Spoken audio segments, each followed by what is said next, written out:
Y Ernesto, pues hay que dar una noticia muy importante. Hemos dicho que 200 años después de la fundación de la República Mexicana, por primera vez va a haber una mujer que asuma la presidencia, Ernesto, y también 200 años después de que se ha fundado esta república. Parece, Ernesto, que por primera vez vamos a reconocer a los pueblos indígenas como sujetos de derecho público en nuestra Constitución. Ernesto, pues muchos y muchas estudiosas han hablado de una nación mutilada. Estamos hablando pues más o menos de 23 millones de personas que en este país se autoadscriben como o pertenecen a algún pueblo indígena, Ernesto, y nos ha parecido muy importante lo que ocurrió el día de ayer en este encuentro que tuvo Claudia Sheinbaum, ya ahora presidenta electa, bueno, todavía virtual, ¿verdad? Pero ya presidenta electa con los diputados, las diputadas, quienes conformarán también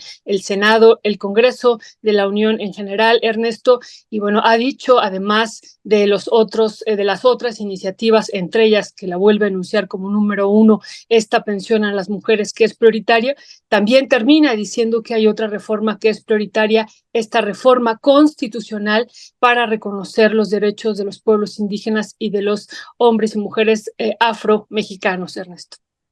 Así es, Violeta, así es. Ayer dio un discurso donde coloca algunos elementos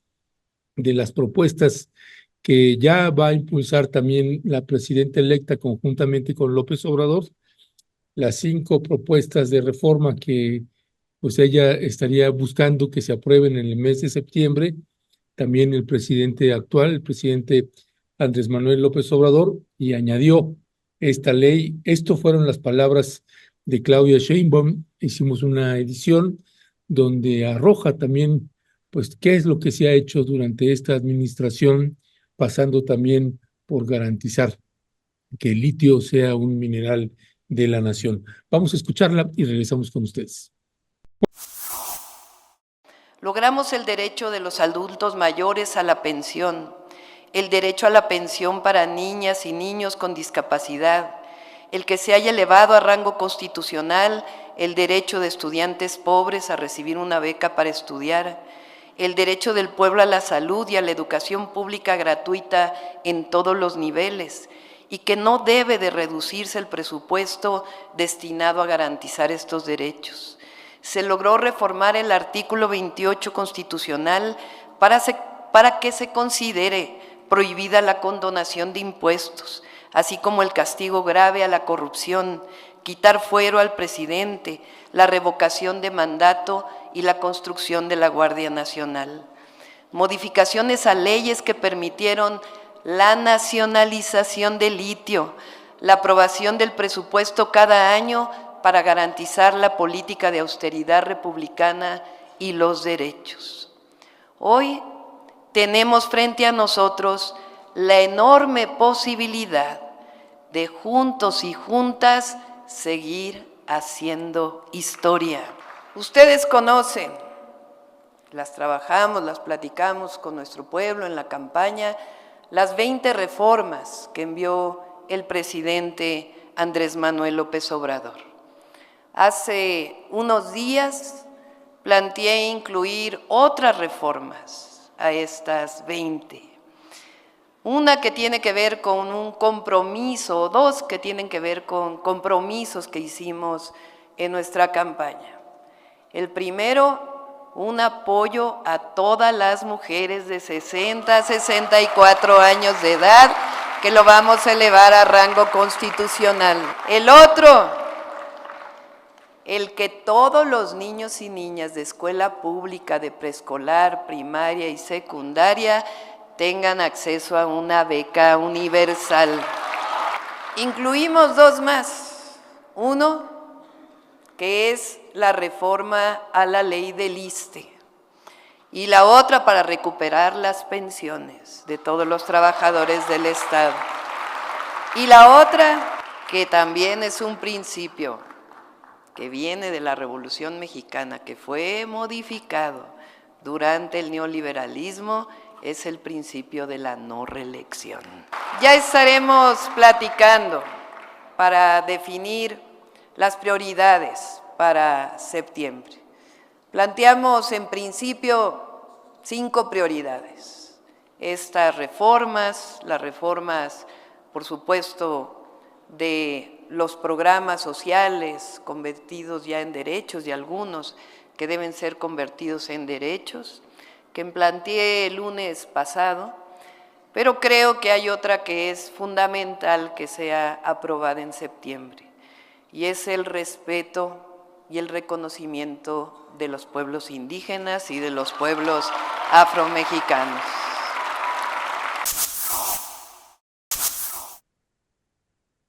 Pues ahí está, Violeta, ahí está también las palabras de Claudia Sheinbaum y que pues nos alegró a muchas personas y que, bueno, pues hoy será algo breve, colocaremos algunos puntos que nos parecen sustantivos de esta propuesta de reforma, pero próximamente vamos a hacerle una exposición muchísimo más completa de esto, así como lo hicimos también cuando se presentó la ley de minería, Violeta, de reforma a la ley minera. Pues lo mismo haremos con esta y por lo pronto el día de hoy daremos unas pinceladas, particularmente después de la mesa con los periodistas, Violeta. Sí, Ernesto, pues nos parece muy importante dar seguimiento. Ya habíamos hecho una breve exposición señalando algunos puntos pues, que nos parecían muy importantes y que ahorita vamos a retomar algunos. Ernesto, vamos a entrar ya a la mesa, ¿verdad? Ya no nos da tiempo, ya no vamos a entrar ahorita. A lo mejor nada más decir... Si quieres, si el primero o los primeros dos,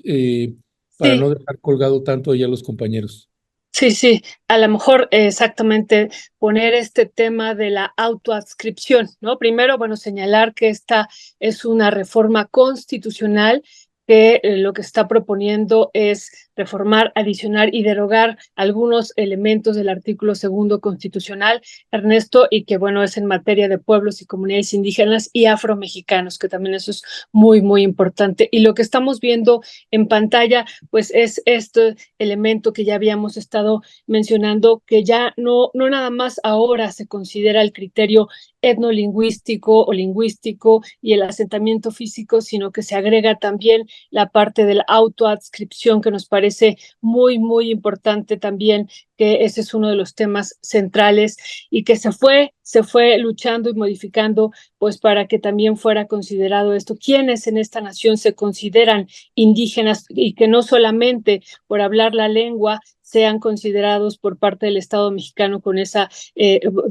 categoría. Ernesto, sabemos que en este país, por todo el racismo que hubo durante siglos, muchos de los pueblos decidieron no hablar su lengua, la fueron pues transformando, pero siguen siendo pueblos originarios y por eso este tema de la autoadscripción es fundamental. Claro, tiene sus pros y sus contras, ya después estaremos también discutiendo. Vimos aquí pues que hay candidatas y candidatos que también con el principio de autoadscripción se hacen pasar por indígenas cuando no lo son, pero por eso ya estaremos discutiendo más adelante esto. Hay otro tema que también están viendo ustedes aquí en pantalla, que es uno de los temas fundamentales. Dice, se reconoce a los pueblos y comunidades indígenas como sujeto de derecho público con personalidad jurídica y patrimonio propio. Ernesto, que eso me parece, además de la defensa del territorio, de la defensa del derecho de los pueblos a decidir sobre su desarrollo, este elemento me parece fundamental, que se transformaría de manera radical como está actualmente la Constitución, donde se reconoce a los pueblos indígenas como entidades de interés público, Ernesto, pues que muchos de ellos han dicho, pues tenemos prácticamente el mismo nivel que una cantina, somos cosificados, somos cosas y no somos reconocidos como sujetos que podemos decidir. Y aquí lo que estamos viendo, pues, es esta reforma de fondo, que también hay que señalarlo, es una de las principales demandas del movimiento indígena y del movimiento indígena zapatista, pues que quedaron plasmadas en los acuerdos de San Andrés que se firmaron en 1996, Ernesto, y que el gobierno mexicano los incumplió, los sigue incumpliendo hasta la fecha, y fue un compromiso del presidente López Obrador, pues cumplir estos acuerdos de San Andrés, y decimos uno de ellos el elemento esencial es este de que los pueblos indígenas sean reconocidos como sujetos de derecho público, Ernesto. Así es, varios de estos puntos que vamos a estar ampliando a detalle, también los presentamos Violeta y yo cuando fue el 27º aniversario de la firma de los acuerdos de San Andrés. Lo presentamos acá en Tierra Adentro y fuimos haciendo para usted algunos cuadros comparativos de cómo estaba la ley, qué es lo que se tenía que modificar. Estos son algunos de los puntos sustantivos que nos parece fundamentales que pueblos indígenas pues se les quite ya el absurdo de considerarlos entidades de interés público, como bien señalaban ellos, pues, como si fueran cantina o si fueran una escuela o algo y no sujetos de derecho, pues ya lo estarán siendo porque pues se ve inminente pues que se apruebe esto, Violeta, cosa que nos da pues mucho gusto. Y además, a propósito de lo que estabas comentando, ahorita por ejemplo, el derecho de autoadscripción, donde pues pueblos indígenas, cualquier indígena pues puede decidir si es indígena o no y que no se le quite ese derecho porque ya no habla su idioma o porque nunca lo habló, porque ya en las nuevas educaciones los padres pues no le dieron esta educación, esta formación, particularmente por eso que está señalando. Y nada más me detengo como esas ironías de la vida, porque viendo precisamente el video, veía a la hora que estábamos trabajando la postproducción, hay una imagen que me parece, te la estoy pasando en este momento, Leonardo, con este principio de autoadscripción. Recuerda usted que Violeta y yo pues hicimos un recorrido y fuimos a hacer un reportaje ahí a la región Tojolabal, en el municipio de Comitán y Las Margaritas, a propósito de una mujer que se hacía pasar por indígena para poder ser candidata impuesta por el hoy gobernador electo, eh, Eduardo Ramírez. Pues bueno, si usted ve a su izquierda, ahí está el hoy flamante diputado Manuel Vázquez, otrora Omar García, otrora vocero de los normalistas, hoy con un triste papel ahí como diputado. Bueno, pues al lado de él está ella. Así que, ¿qué pensaría Violeta? ¿Qué pensaría ella de estar escuchando ahí a Claudia Sheinbaum y ella sentada ahí usurpando un cargo, una diputación que tendría que haber sido asignada a una mujer indígena y no a una mujer que mal usando el principio de autoadscripción, dijo, pues yo soy indígena, Violeta? Sí, Ernesto, pues yo pensé que te ibas a referir al papá de Checo Pérez, que ahí lo vemos, Sí, qué barbaridad. que también Qué fue escenas, qué muy escenas. activo el día de ayer. Pero Ernesto, es muy importante, por eso decimos, nos parece un elemento positivo. Pues hemos visto también a historiadores, historiadoras, lingüistas. Pensaba yo mucho ayer en Carlos Lenkerdorf y en Gudrun Lenkerdorf, también su esposa, historiadora brillante, que durante años, ¿no?, estudió cómo los pueblos tojolabales fueron dejando, o muchos otros pueblos indígenas, su lengua, justo por este racismo que había, todas las indicaciones que se les daba, pues con este aculturamiento desde las escuelas primarias, con esta política indigenista de dejar de hablar su lengua materna, porque eso era considerado como atraso. Ernesto, desde esta perspectiva, insisto, que fue indigenista, y bueno, pues eso nos parece muy importante, que ahora se retome la autoadscripción, justo por este racismo que ha existido por siglos en este país y que por eso muchos dejaron de hablar su lengua. Y lo otro, Ernesto, pues sí, tendremos que analizar y seguir haciendo, me parece, desde los pueblos estas recomendaciones, que no basta la autoadscripción para llegar a ocupar estos cargos. Y ayer, como tú dices, pues la virtual presidenta electa, la doctora Claudia Sheinbaum, decía no mentir, y yo pensaba justo en ella, mintió, no traicionar, y no robar, Ernesto. Y bueno, pues todo eso, esos principios, pues están teniendo o tienen un carácter particular con varios y varias personas que se hicieron pasar o que se han hecho pasar también en otros momentos, pero aquí en este caso específico por una mujer indígena, cuando no lo es y cuando muchas comunidades tojolabales hicieron esa denuncia que no es una mujer indígena y está usurpando ese cargo, Ernesto. Pero bueno, antes de entrar a la mesa, algo también muy positivo, además de lo que decíamos de la autoadscripción, de reconocer a los pueblos como sujetos de derecho público, de reconocer también el derecho al territorio, el derecho a decidir su desarrollo. Ernesto, que también eso nos parece muy importante, ya lo iremos aquí viendo en pantalla. Hay otro elemento que es el tema de la consulta, Ernesto, que se está metiendo aquí de una manera fundamental en el apartado A de este artículo segundo en la fracción 7A, dice ejercer en términos de las disposiciones jurídicas aplicables su derecho al desarrollo integral con base en sus formas de organización económica, social, cultural con respecto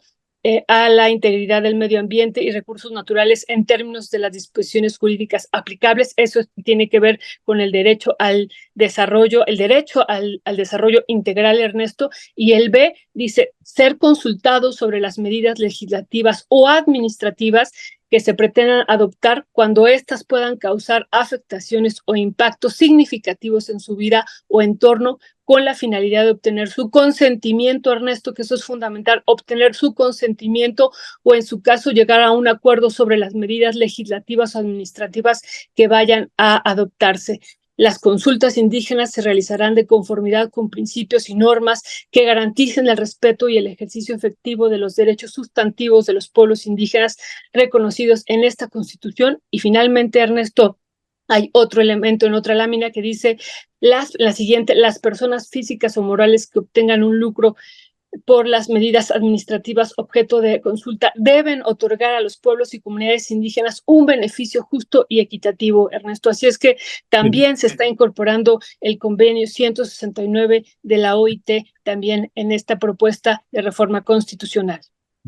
Así es, estos son unas probaditas de lo que estaremos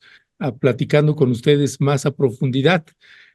porque son temas que nos parecen estructurales para nuestro país, particularmente para pueblos indígenas.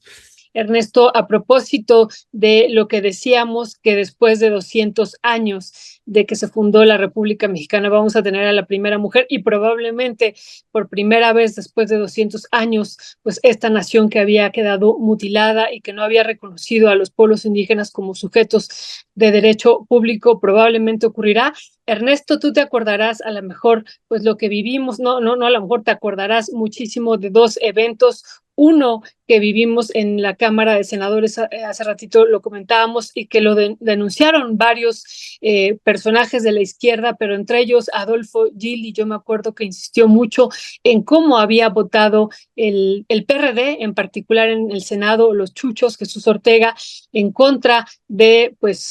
la propuesta de ley indígena que habían hecho los pueblos indígenas y en particular el EZLN. Fue uno de los hombres que estuvo denunciando, entre otros, pues esto que ya estábamos platicando en la mesa, Ernesto. Y otro evento, pues que vivimos también en el año 1992, es el que decíamos, y Luis Javier Garrido, Ernesto, el histórico Luis Javier Garrido, yo me acuerdo haberlo visto en la UNAM, muy enojado con la gente del PRD, diciéndole su papel de la oposición es oponerse y por qué no votaron en contra de la reforma al artículo tercero constitucional, Ernesto, pues que habría la posibilidad a la privatización de la educación media superior